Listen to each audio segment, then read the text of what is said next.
What's going on, mate? Louis the Boilerman here. Guys, we're here in Unionville, New York. So what we're looking at here is a pilot assembly and a burner. So we got a call today that have no heat. We come over and we check that the thermocoupling is bad. So we replaced the thermocoupling. So I want to show you guys. Thermocoupling looks like this, and it's still pretty fucked up. So there's no pilot. But when I check out this burner, check this out.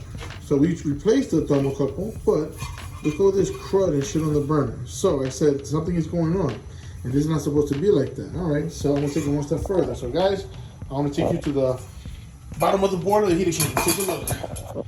Look, and you guys can see right there.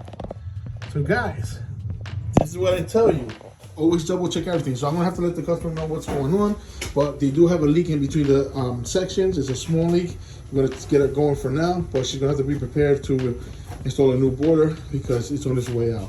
So guys, just want to tell you everything. I want to tell you guys, always evaluate the whole boiler as a whole. So in this case, yeah, we came here for a thermocoupling, but because when I see something like this, it just shows me there's something else going on, and sure enough, there's a leak, and this is a sign of a leak, and sure enough, I was right.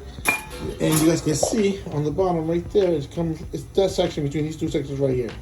So I'm gonna let her know the bad news. Unfortunately, it is what it is, but I will let her know what's going on, and then just be prepared that when that day comes, she's gonna have to replace it because right now it's leaking, but it's very small. There's not much water here, but it's been leaking for quite a bit. That could be possibly part of the reason why this thermocouple in this pilot goes out, which will make